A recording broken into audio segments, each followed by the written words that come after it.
He's just a high school graduate and super poor. Michael probably invited me to the singles party as a scapegoat just to make himself look better. Sure.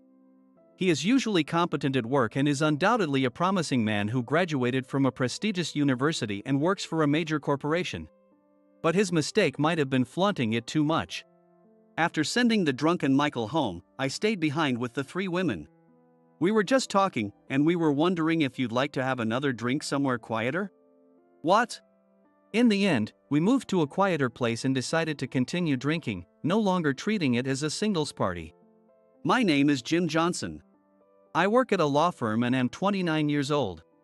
The firm I work for is one of the largest in the city. We have a diverse group of professionals including lawyers, judicial scriveners, and administrative scriveners. And I'm a practicing lawyer as well as an associate director. Our firm is staffed with young and talented individuals. Let me share a bit about my childhood. Both of my parents were lawyers, and I was raised in London until I started elementary school. My parents were international lawyers. However, London was dangerous at the time, so my parents decided to send me to school in the US. As a child, I lived with my paternal grandparents in the US while my parents traveled between the US and London for their legal work. When I started elementary school in the US, I struggled to adjust since I had been in the UK all my life. Eventually, I made friends, but preferred to be a lone wolf. I didn't seek to join groups, which suited me just fine. I think it was around that time that I met Michael. Michael and I were classmates in elementary and middle school. He was always the leader type, always at the center of the group. We weren't exactly friends, but we weren't enemies either. We just went about our daily lives in our respective roles. In middle school, as the school district expanded, we got more classmates from different elementary schools. But neither Michael nor I changed our stance. I continued at my own pace, while Michael remained a standout. We went to different high schools, and we reconnected about 2 years ago. He suddenly called out to me at a restaurant, and at first, I didn't recognize him. "Hey, is that you, Jim?" It's me, Michael. We went to elementary and middle school together." "Oh. Michael, it's been a while." Honestly, I was a bit confused. Michael's charisma was still the same, but his appearance had changed significantly. We weren't particularly close back in school, but he never seemed this flashy. He still had a bright personality, but now he was dressed in obviously expensive branded suits and had an unnaturally perfect hairstyle. "Jim, what are you up to these days?" "I'm usually working at a law firm." "How about you?" "I work for a trading company." "They say I'm a rising star." "Wow, that's impressive." Michael is in the sales department at Young Trading Company, and according to him, he's highly regarded there. I thought it was typical of Michael to brag like that. He sees himself, and others see him, as a successful guy. "Jim, you graduated from high school, right?" "What?" "Well, I heard a rumor. You graduated from high school and then moved away." "Well, I did move." His house and my grandparents' house, where I lived until high school, were in the same district, so he must have heard about the move. It's so typical of him to assume I only graduated high school because of that. I decided to just let it slide. After graduating from high school, I moved to the UK to join my parents and enrolled at Oxford University. Given that I had few friends in the US, not many people knew this about me. I juggled both Oxford and law school, and upon graduation, I became a lawyer. With parents who were international lawyers, it was a natural path for me. Like my parents, I also became an international lawyer, worked in London for a few years, and then returned to the US when my current law firm offered me a position. The firm, although large, is relatively new. I joined as part of the founding team and was appointed deputy director, working alongside Mr. Anderson to expand our connections and build the firm to what it is today. As a comprehensive legal office where legal issues can be handled in one place, we have attracted business without much advertising. Although I'm often interviewed, I prefer staying out of the spotlight, so not many people know my face. That's why Michael doesn't know my background. Michael's change wasn't just in appearance. He continued talking to me after our chance encounter. Perfect timing. "Jim, are you free this Friday?" "Friday night? I think I am." "What's up?" "There's a drinking party, or rather a networking event. Want to join? What kind of networking event? Well, to be honest, it's a singles party. We need one more guy. I'm not really interested. Come on, don't say that. It's at that Michelin-starred restaurant in the city that everyone's talking about. It's a rare opportunity. Michael still thought I was just a high school graduate. I had been to that restaurant several times for client meetings, but I pretended not to know. A singles party at such a famous restaurant? That's pretty fancy. Are you worried about the cost? Don't worry, I'll cover your share. So just come. I don't care about the singles party, but if it's just about having dinner, I guess I could join. That's fine. Great, I'll send you the details tomorrow. Here's my contact info. Michael handed me his contact information and left. I've never voluntarily joined a singles party. In a way, it might be a rare experience, just as Michael said. As a lawyer, I'm comfortable talking to people, but this might be a unique chance to enjoy a Michelin-starred dinner for free. So I decided to go with a light-hearted attitude. On Friday, I headed to the restaurant mentioned in Michael's message. After mentioning his name at the entrance, I was led to a private room. There, Michael and 3 women, who appeared to be office workers, were already seated. Oh, you made it. This is my childhood friend, Jim. Nice to meet you. I'm Jim. Thank you for having me tonight. Nice to meet you. We work in reception. We exchanged polite greetings. All 3 women were elegant and beautiful. I was slightly curious about how Michael managed to arrange the singles party with these 3 women. With 3 women present, there were only Michael and I as the men. Just when I thought another man might join, Michael started the proceedings. All right, we're all here, so let's start. Wait, aren't we missing someone? The other guy canceled last minute. Let's just enjoy ourselves with this group. Thus, the singles party began. But it turned out to be a singles party for Michael, by Michael, and all about Michael. For a while, we chatted peacefully about general topics and our backgrounds, with Michael at the center. But as he got more drunk, he started to loosen up more. So, I graduated from the University of California's Department of Economics and I'm a rising star at Young Trading Company. Okay. Compared to me, he's just a high school graduate and super poor. It's amazing how different our lives turned out even though we grew up in similar environments. Hey Michael, you're drinking too much. Oh, I guess that was a sore spot for you. Sorry for bringing it up. It's not that, it's just ruining the mood. Everyone's having fun, aren't they? Don't worry about it. Michael was completely absorbed in his own world. Despite his bragging about his background, the women seemed completely put off. Should I do something about this? But I was just here because Michael invited me for dinner. I didn't feel the need to put in any extra effort. I excused myself and headed to the restroom. As I washed my hands and took a moment, I noticed one of the women standing and looking at me.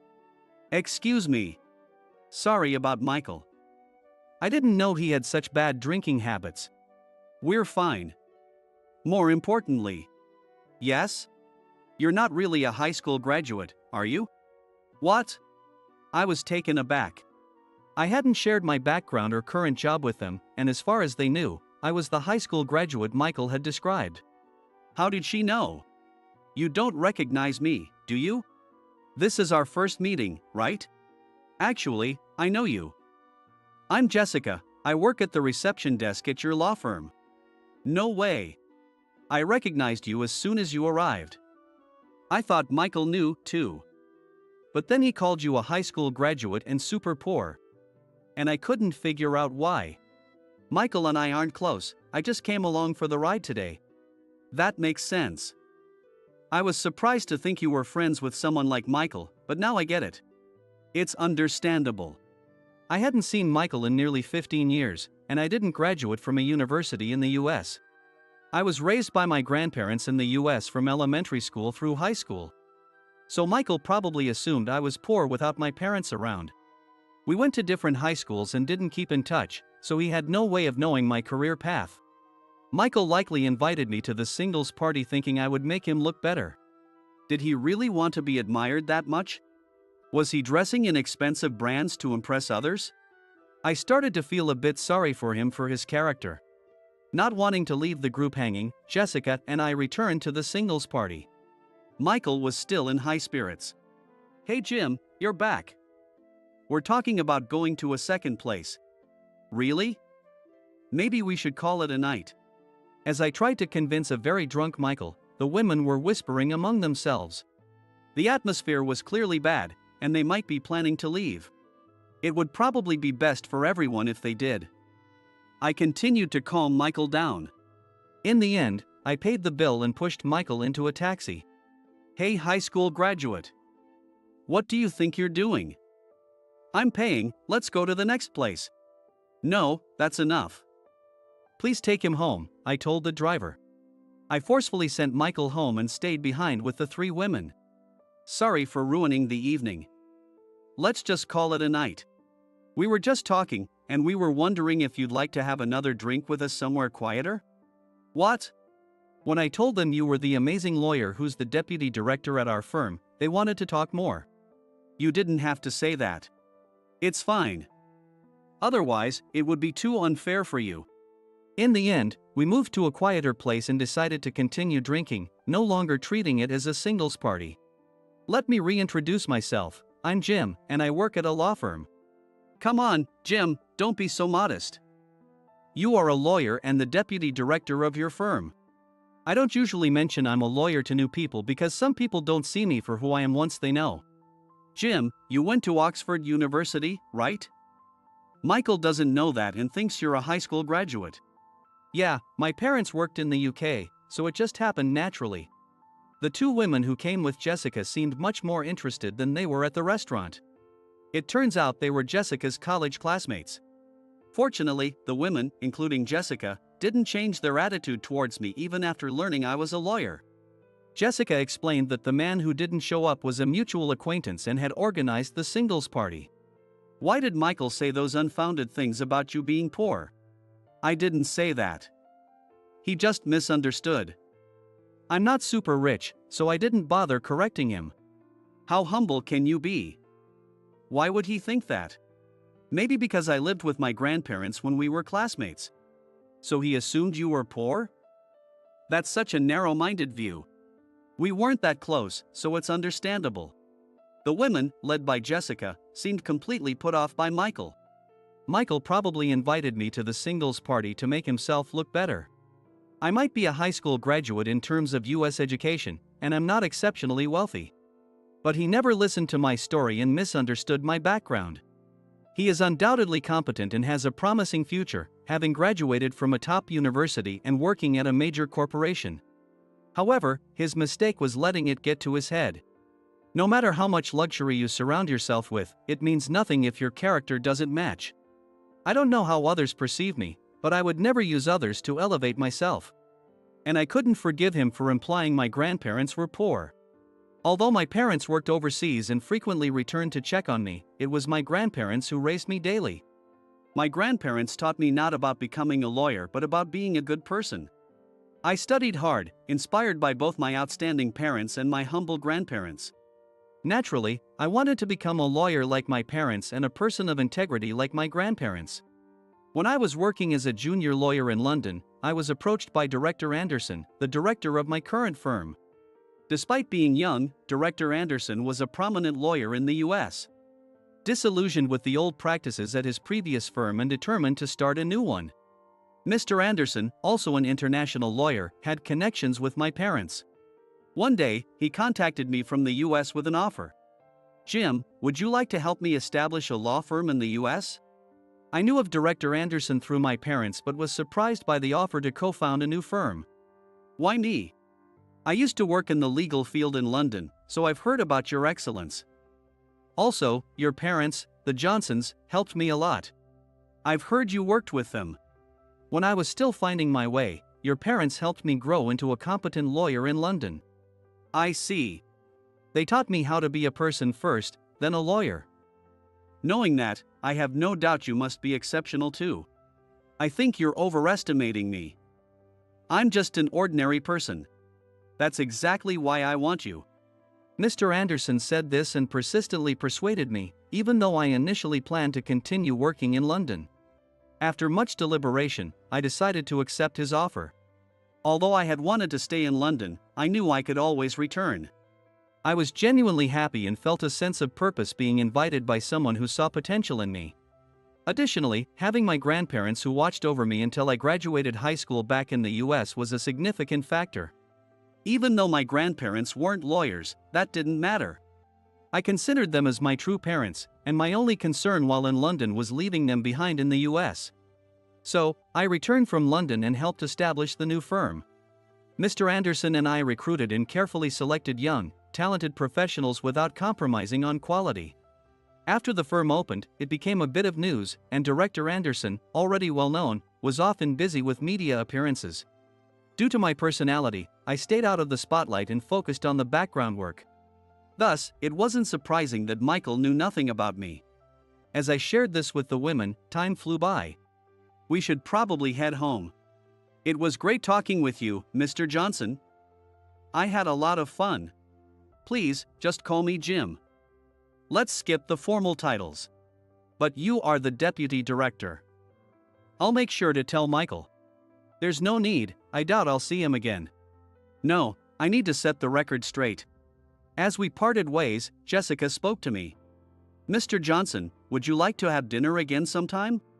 I felt a connection with Jessica, having met her coincidentally despite working at the same firm, and accepted her invitation with a smile. It was clear she didn't ask me out because of my title. We exchanged contact information and went our separate ways that night. A few days later, I received a call from Michael. Jim, you're a lawyer? Yes. Why didn't you tell me? I said I worked at a law firm. I thought you were a janitor or something. I always thought you were just a high school graduate and super poor, raised by your grandparents. Well, I did live modestly. But it's all a lie. You're an Oxford graduate and a lawyer. I never lied. You just misunderstood. Unlike his confident demeanor when we reunited, Michael was now stumbling over his words. He must have learned the truth through Jessica. Whether I'm an Oxford graduate or a lawyer, I'm still just a classmate. This is why I usually don't talk much about my background. Some people see me differently once they know. Michael seemed completely intimidated by me now. Since then, he never invited me to another singles party. Around the same time Michael contacted me, Jessica also reached out. She wanted to discuss something over dinner, so we arranged to meet. I've been studying since last year. Studying? I want to become a lawyer. I started working at the firm to get closer to the legal field. I have a law degree but haven't passed the bar exam yet. I see. Why not work as a paralegal instead of a receptionist? Jessica explained that she was aiming to become a lawyer to repay her single mother who raised her alone. She pursued her dream by attending a state university with a scholarship but hadn't passed the bar exam yet. Although she wanted to work as a paralegal, she needed to support her mother. So she worked as a receptionist during the day and at a restaurant at night. I can talk to the firm about having you work as a paralegal. That's not why I brought this up. I was wondering if I should keep trying or if it's time to give up. I support you.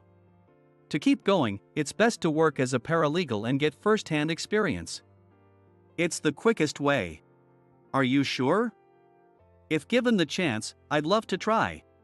Then let's arrange the transfer right away. I'll support you as much as I can. So, Jessica transitioned from being a receptionist to working as a paralegal under a lawyer. I also arranged to meet with Jessica once a week for what turned into study sessions. Jessica's skills and confidence grew rapidly, and she looked much more radiant than when we first met at the singles party. Then came the bar exam. Jessica gave it her all and passed with flying colors. She was no longer a receptionist or a paralegal. Wearing her lawyer's badge, Jessica was filled with pride and confidence. Watching her, I realized something. I had fallen in love with Jessica, who had worked so hard and achieved her dream. As a newly minted lawyer, Jessica decided to gain experience by working at another law firm. She would be busier now, and we might not see each other as often. I decided to confess my feelings to her. Jessica, congratulations. You really worked hard. Thank you. It's all thanks to you and everyone else. Jessica, I've liked you for a long time. Will you stay by my side from now on? Oh my. I've probably liked you since even before that. When we met by chance at that singles party, I was so surprised. I'm honored that you feel this way. Yes, let's be together. And so, Jessica and I started dating. Though our busy schedules meant we couldn't see each other often, we cherished the time we spent together. A year passed quickly, and Director Anderson had some news for me. Jim, I'm thinking of moving to London. What? I've been invited back by the firm I worked for in London. After careful consideration, I've decided to go. That's great. I wish you all the best. And I want you to take over this firm as the director. Do you think I'm up to the task? I've been watching you, and I know you can do it. You're the only one I trust with this. Thus, I became the director of the law firm the following month. Although I had always worked behind the scenes, I could no longer stay out of the spotlight as the director. I found myself increasingly appearing on TV and in magazines, leading to even busier days. Despite my hectic schedule, I decided to take a vacation to spend time with Jessica. Though we kept in touch regularly, seeing her after a long time made me realize how much she had grown. You're the director now. It feels like you're drifting away. I'm busier, but I haven't changed. Hey, I have a proposal. A proposal?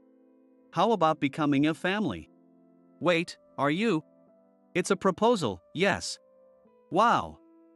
I'm so surprised, but I'm so happy. Yes, I'd love to. Jessica's face lit up like a blooming flower. When I placed the engagement ring on her left ring finger, she teared up a bit. You're making me laugh and cry at the same time. Of course. It's a flood of happiness. I then suggested that Jessica and her mother move in with me. Since her mother was her only family, it was the natural thing to do. After confirming if it was okay with me, Jessica started crying tears of joy. We decided to set up our new home close to my grandparents' house. This way, I could also keep an eye on my beloved grandparents. Upon announcing our engagement, my parents immediately planned to return to the US next weekend. We are organizing a family dinner, including Jessica's mother. I'm at the peak of happiness, but I know I couldn't have achieved this alone. My grandparents, parents, Mr. Anderson, Jessica, the staff from both the London and the US offices, all of them helped me get to where I am today. And yes, I should also thank Michael, who inadvertently brought Jessica and me together. I will keep these feelings in my heart and continue to work hard, never resting on my laurels.